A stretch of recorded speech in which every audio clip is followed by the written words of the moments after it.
This video is sponsored by Squarespace. In the previous episode, I showed you what it's like to experience Mongolia through our lens. We encountered unsuspecting obstacles and challenges whilst experiencing this mysterious and untouched country for the very first time. This episode, I want to take you deeper and dive into the enchanting traditions of this ancient culture. Curious to know how eagle hunting nomadic families in Mongolia live? This is a video for you.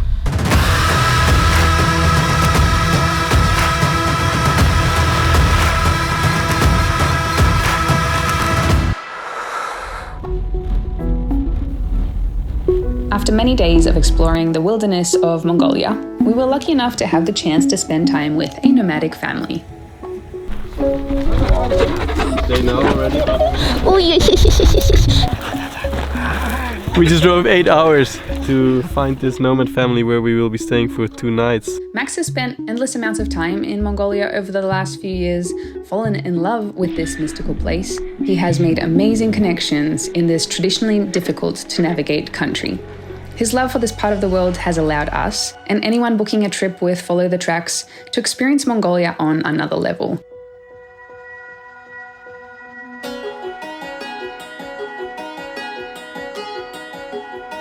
I have absolutely no idea what to expect.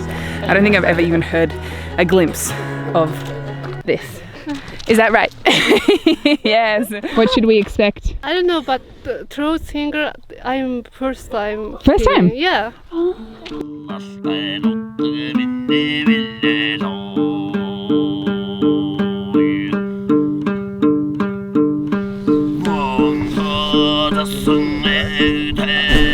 We're inside a Nomads gear. This is literally where they live with their family. I believe there's 2 children that live here. It's amazing. They've got everything they need in such a small space. It's warm. They've got a stove. Everything is here.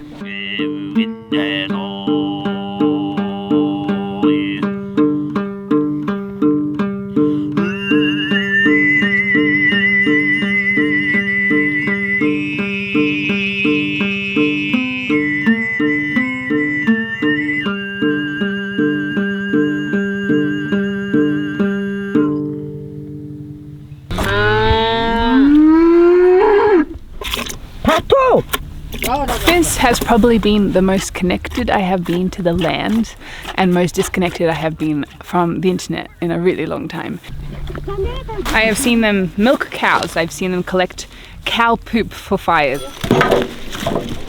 I have seen them catch a goat that they decided was going to be dinner.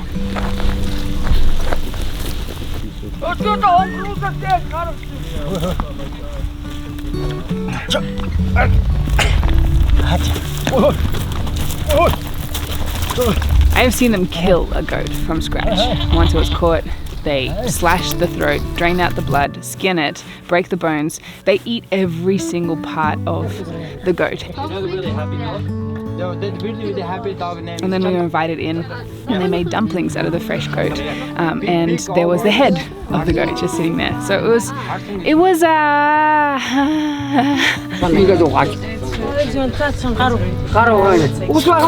and that's when it really hit me. People in these regions of the world, they do this for survival. It's heavy though, watching your food being made in front of you. It's confronting and it makes you think. It's like if you are gonna have any animal products, you have to consider the effect that you are having. I think lots of people these days are super disconnected from where their food comes from. On the upside, I have seen these people so happy as well. Just community is the strongest. The children are laughing. We've had an amazing time as a group bonding together. Also, yes, all that.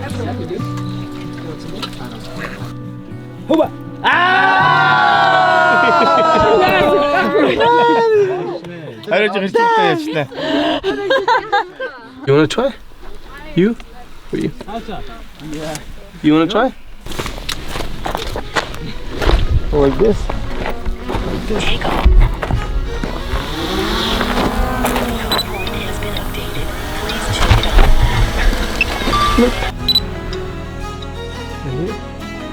I think this morning I finally realized how strong Mongolia is and that energy behind this space. The Mongolian people outside of the main cities, they're basically all nomads, and individual families just pack up their lives and then move 4 times a year depending on the season to try to find food for themselves and for cattle.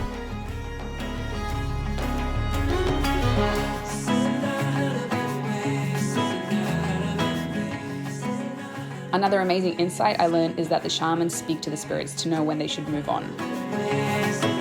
Sometimes they learn the night before that it's time to go, so they pack up their whole lives the next day and go to their next location, a beautiful connection to the divine.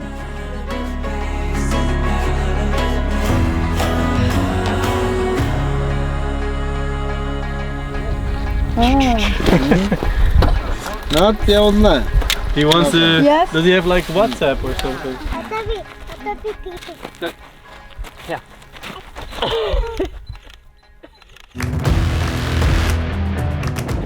We just arrived to the Gears where they have eagle hunters. The story goes that 800 years ago, there was a first female that trained an eagle to help her hunt, protect the cattle, and keep away the wolves. There are only around 10 eagle huntresses in the world. It's so weird that when you come out, you see an eagle just behind you. And now I've learned why they have covered their eyes. It's too distracting for them without the eye covers, with their impeccable vision. The minute that they take off the eagle's caps from their eyes, you can see them caressing their faces. You can just so tell how much they really, really love these animals.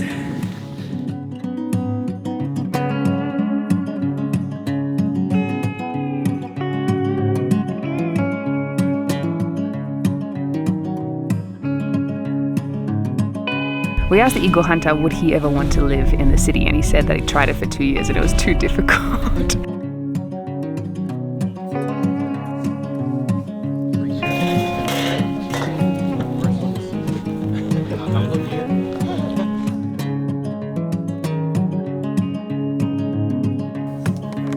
He loves everything about this place, living out here. His favorite part is obviously the eagle.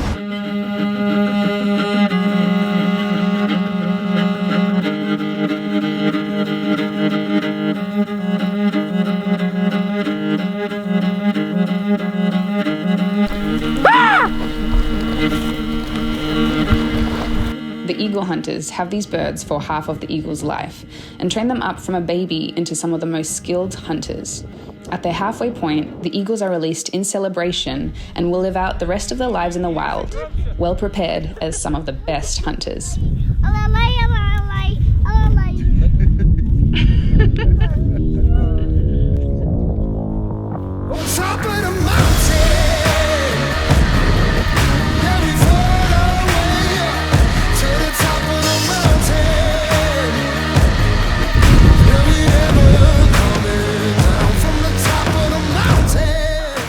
The oldest son of the eagle hunter will become the next family eagle hunter.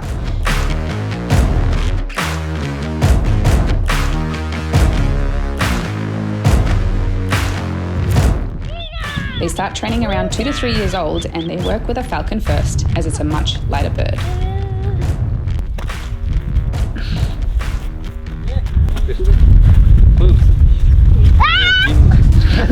It's crazy to be so close with these birds. The impression that you get from birds most of the time is they're really fragile with their hollow bones and all that kind of stuff, and I had my chance to touch this guy yesterday. They are definitely not fragile.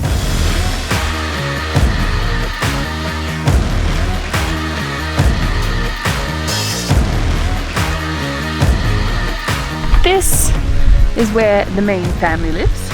This is the family tent, the communal tent where everyone gets together. Some of the nomadic families have rivers and some do not. This is how they collect the water. Otherwise, if they don't have water close to them, they buy water from the cities.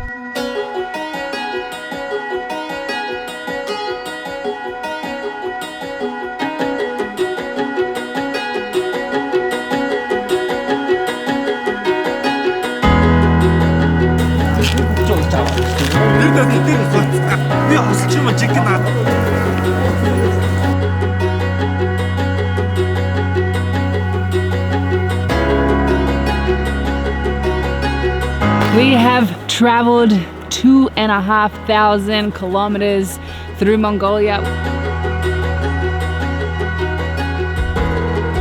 I wouldn't call it necessarily an easy trip. I think that a lot of us were challenged. A lot of us experienced discomfort in some way. But this is nice. Whenever you can get yourself out of your comfort zone, you can't help but to be present. You can't run on autofocus.